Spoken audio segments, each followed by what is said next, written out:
আসসালামু আলাইকুম, কি অবস্থা, কেমন আছেন সবাই? আশা করি অনেক ভালো আছেন। ফারহানাজ ড্রিম কিচেনে আপনাদের সবাইকে স্বাগতম। আর ফারহানাজ ড্রিম কিচেন মানে অলওয়েজ ইজি এবং ভিন্নধর্মী রান্না। তো আপনাদের সামনে আজকে নিয়ে হাজির হয়েছি মজাদার, অসম্ভব একটা মজাদার রেসিপি, যেটা হচ্ছে বিরিয়ানি। এটা অনেকেই করতে জানেন, আবার অনেকেই করতে জানেন না। তো আমি বেশি কঠিন না করে খুব সহজভাবে দেখিয়েছি। শুধুমাত্র রাঁধুনি বিরিয়ানি মশলা ব্যবহার করে এই মজাদার বিরিয়ানিটা আমি তৈরি করেছি। তো আমি যেভাবে তৈরি করেছি, আপনারা যদি সমস্ত টিপস অ্যান্ড টেকনিক ফলো করে যদি এই বিরিয়ানিটা তৈরি করেন, অবশ্যই আপনারা 100% রেজাল্ট পাবেন। তো চলুন চলে যাচ্ছি মূল রেসিপিতে। প্রথমে আমি মুরগিগুলোকে পিস পিস করে কেটে রেখেছি। আর এখানে আমি 1 কেজি মুরগির মাংস রেখেছি। আর এটাকে সুন্দরভাবে ধুয়ে একদম পানি ঝরিয়ে নিয়েছি, এখানে কোনো প্রকার পানি নেই।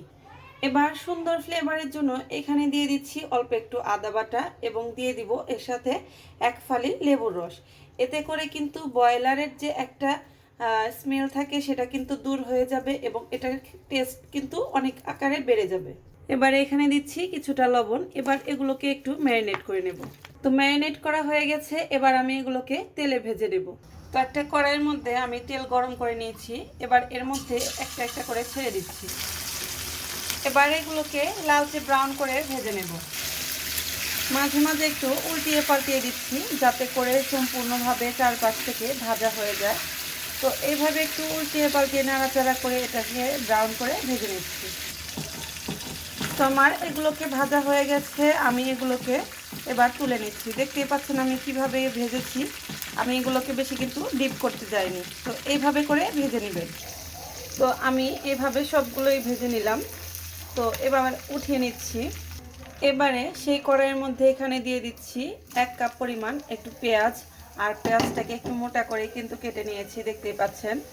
এবারে দিয়ে দিচ্ছি খানিকটা কাঁচামরিচ। আর আমি এখানে একটু শুকনো মরিচ অ্যাড করব কালারের জন্য। তো আপনাদের যদি মনে হয় যে না আমরা শুকনো মরিচ ইউজ করব না, সেক্ষেত্রে কাঁচামরিচের পরিমাণটা বেশি করে দিবেন, অর্থাৎ ঝালের পরিমাণ অনুযায়ী দিবেন। তো আমি এগুলোকে একটু ব্রাউন করে ভেজে নিচ্ছি।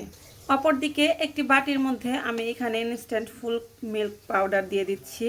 এখানে 3-4 টেবিল চামচের মতো দিয়েছি। এবার এটাকে আমি চামচের সাহায্যে গুলিয়ে নেব। এবারে এর মধ্যে দিয়ে দিচ্ছি 2 ফালি লেবুর রস। আমি এটা ব্যবহার করছি, আমার কাছে টক দই ছিল না, সেই কারণে আপনাদের কাছে যদি টক দই থাকে সেক্ষেত্রে আপনারা হাফ কাপের একটু কম টক দই ব্যবহার করতে পারেন, কিংবা হাফ কাপের মতো। তো আমি লেবুর রসটাকে সুন্দর করে চিপে রসটাকে বের করে এর সাথে ভালোভাবে। তো আমার পেঁয়াজগুলো মোটামুটি ভাজা হয়ে গেছে, আমি এগুলোকে বেশি ভাজতে যাব না। তো হালকা একটু ব্রাউন কালারের মতো হয়ে গেছে। এবার এই অবস্থায় এর মধ্যে দিয়ে দিব সেই ভেজে রাখা মাংসগুলো। তো আমি ভেজে রেখেছিলাম সেগুলো আমি এর মধ্যে ঢেলে দিচ্ছি। এবারে এর মধ্যে দিয়ে দিচ্ছি 1 কাপের মতো পানি। সাথে দিয়ে দিচ্ছি রাঁধুনি রেডিমিক্স বিরিয়ানি মশলা। আমি এখানে এক্সট্রা কোনো মশলাই ব্যবহার করিনি, আপনারা দেখতেই পাচ্ছেন। তো আমি কোনো মশলাই ব্যবহার করব না। তো আমি আগেই বলেছিলাম আমি একটু কালারের জন্য আমি শুকনো মরিচের গুঁড়া অ্যাড করে নিব। তো আপনারা চাইলে কাঁচা মরিচের পরিমাণটাও বেশি দিতে পারেন, আমি আগেই বলেছি। সেটাকে ব্লেন্ডার করেও কিন্তু দেওয়া যায়। তো আমি ফালি করে দিয়েছি, তাতেও কিন্তু কোনো সমস্যা নেই। তো আমি এবার এটাকে খুব সুন্দরভাবে ভালো করে নেড়েচেড়ে মিশিয়ে নিচ্ছি। তো নেড়েচেড়ে আমি সুন্দরভাবে এটাকে মিশিয়ে নেওয়ার পরে এটাকে জাস্ট 2 মিনিট একটু কুক করে নেব। স্বাদের ব্যালেন্স ঠিক রাখতে এখানে আমি দিয়ে দিচ্ছি 2 টেবিল চামচ পরিমাণ চিনি। আর এটা কিন্তু মাস্ট বি দিতেই হবে, তা না হলে কিন্তু বিরিয়ানির টেস্ট ভালো আসবে না। তো এইভাবে একটু হালকা নেড়ে চেড়ে নিচ্ছি। এবারে এর মধ্যে দিয়ে দিচ্ছি সেই গুঁড়ো দুধ, যেটাকে আমরা টক দই হিসেবে ব্যবহার করছি। তো আমি আবারও বলছি, আপনারা চাইলে টক দই ব্যবহার করতে পারেন। তো এটাকে মিশিয়ে দিয়ে আমি এটাকে হালকা আঁচে একটু নাড়াচাড়া করে 5 থেকে 7 মিনিট কুক করে নেব। তো এই অবস্থায় আমি এটাকে ঢাকনা দিয়ে ঢেকে রাখছি। অপরদিকে যে হাঁড়িতে আমি বিরিয়ানিটা বসাবো সেই হাঁড়ির মধ্যে কিছুটা তেল দিয়েছি। আর আমি এখানে আবারও বলছি, আমি কোনো প্রকারের বাড়তি মশলা ব্যবহার করব না। তো এর মধ্যে আমি পোলার চাউলটাকে ছেড়ে দিব।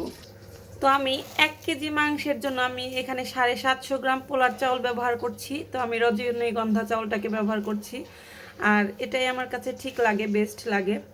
তো 750 গ্রাম চাউলের পরিবর্তে এখানে কিন্তু আপনারা 500 গ্রাম চাউলও ব্যবহার করতে পারেন। এতে করে মাংসের এবং চাউলের ব্যালেন্সটা ঠিক থাকবে। আর আপনারা দেখতেই পাচ্ছেন আমি কিন্তু চাউলটাকে এত সুন্দর করে ধুয়ে শুকিয়ে নিয়েছি। আর সুগন্ধ ঠিক রাখতে কিন্তু এরকম ঝুরঝুরে শিলে খুব ভালো স্মেল আসে। তো আমি এবার এটাকে ঢেলে দিচ্ছি সেই পাত্রে। তো আমি তেলের মধ্যে আমি চাউলটাকে ছেড়ে দিচ্ছি, দিয়ে এটাকে আমি জাস্ট নাড়াচাড়া করব 2 মিনিট।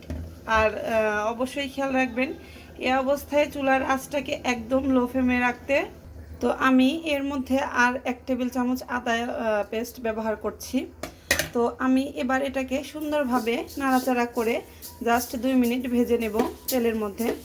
তো এইভাবে করে আমি এগুলোকে ভেজে নিচ্ছি। তো 2 মিনিট পর ফিরে আসছি। তো আমি সুন্দর করে এটাকে ভেজে নিয়েছি। তো দেখতেই পাচ্ছেন এটা কত সুন্দর একটা সাদা ভাবই রয়ে গেছে। তো এবারে আমি এর মধ্যে দিয়ে দিব সেই মাংসটাকে, যেটাকে আমরা এতক্ষণ কষিয়েছি। তো এই অবস্থায়ও কিন্তু আমি চুলার ফ্লেমটাকে একদম লো আঁচে রেখেছি। এবার এর মধ্যে মাংস দিয়ে দিব। তো এবারে আমি সেই মাংসটাকে এর মধ্যে ঢেলে দিচ্ছি। তো দেখতেই পাচ্ছেন এর মধ্যে কিন্তু কিছুটা মাংসর ঝোল যেটাকে বলে সেটা কিন্তু রয়ে গেছে। সেই জন্য কিন্তু আমরা পানির পরিমাণটা আমরা সবাই জানি 1 কেজি পোলার চাউলের ক্ষেত্রে 2 কেজি পানি ব্যবহার করতে হয়, অর্থাৎ যতটুকু চাউল ঠিক তার ডাবল পানি। তো এখানে কিন্তু 500 গ্রামের মতো পানি রয়ে গেছে। তো সেই ক্ষেত্রে কিন্তু আমরা পানির পরিমাণটাকে একটু কমিয়ে দেব। তো প্রথমত আমি এটাকে ভালোভাবে মিশিয়ে নিচ্ছি। মিশিয়ে নেওয়া হয়ে গেলে আমি কিন্তু অপর পাশে আগেই পানিটাকে ফুটিয়ে রেখেছি, যাতে আমার কাজটা করতে দ্রুত হয়। আর এটা কিন্তু আগেই করে নিতে হবে, পানি গরম করে আগেই রেখে দিতে হবে। তো দেখতেই পাচ্ছেন এটা আমার নেড়ে চেড়ে নেওয়া হয়ে গেছে। এবার এর মধ্যে আমি দিয়ে দিব গরম পানি। তো যেহেতু আমি এইখানে 750 গ্রাম চাল নিয়েছি, সেক্ষেত্রে আমাকে 1400 গ্রাম পানি দিতে হবে। যেহেতু এক্সট্রা একটু ঝোল সুরা থাকার কারণে আমি এইখানে কিন্তু 1200 গ্রাম পানি দেব, অর্থাৎ একটু কম দেব, যাতে করে একদম ঝুরঝুরে হয়ে যায় এবং কোনো প্রকারে যেন এর মধ্যে কোনো চাউলের ভাব না থাকে। এটা একদম সফট হবে এবং ঝুরঝুরা হয়ে যাবে। সেক্ষেত্রে আমি কিন্তু 200 গ্রাম পানি কম দিয়েছি। তো এবারে আমরা এটাকে ঢেকে দিব। আর প্রথমে একটু হাই হিটে রান্না করে নেব 2 মিনিট। তারপরে এটাকে মিডিয়াম টু লো আঁচে রান্না করব যতক্ষণ না এটা হবে। তো আমি এটাকে টোটাল কত মিনিট রান্না করব সেটাও আমি আপনাদেরকে বলে দিচ্ছি। তো আমি ঢাকনা দিয়ে দিচ্ছি আর আমি এটাকে 10 থেকে 15 মিনিট রান্না করব, একদম লো হিট থেকে মিডিয়াম হিট থেকে একদম হাই হিট পর্যন্ত। তো ফিরে আসছি 10 মিনিট পর। তো এর মাঝে যে কাজটা করতে হবে এটাই হচ্ছে কিন্তু মেইন কাজ। তো এই পর্যায়ে আপনারা লবণের পরিমাণটাকে একদম ঠিক রাখবেন, এতে করে এর ভিতরে যাতে সুন্দরভাবে এর লবণের যে টেস্ট সেটা জানি হয়ে যায়। তো এবারে আমি এটাকে মিশিয়ে ঢেকে দিচ্ছি। ফিরে আসলাম 10 মিনিট পর। এরই মাঝে কিন্তু আমি 2-1 বার নাড়াচাড়া করে নিয়েছি। তো আপনারাও কিন্তু এই কাজটা অবশ্যই করবেন। আর দেখতেই পাচ্ছেন এটা কতটা সুন্দর হয়েছে। আর এটাকে আমি এখন নাড়াচাড়া করে নামিয়ে ফেলবো, তার আগে আপনাদের দেখিয়ে দিচ্ছি। দেখতেই পাচ্ছেন এটা কতটা ঝুরঝুরে এবং একদম ভিতর থেকে কিন্তু স্মুথ হয়ে সুন্দর হয়ে সিদ্ধ হয়ে গেছে। তো আমি এবার এটাকে নামিয়ে নিচ্ছি। তো এভাবে করে আপনারা চেষ্টা করবেন করার জন্য। তো এই তো হয়ে গেল আমার ঝুরঝুরে মজাদার বিরিয়ানি। ভালো লাগলে অবশ্যই লাইক, কমেন্ট এবং শেয়ার করবেন।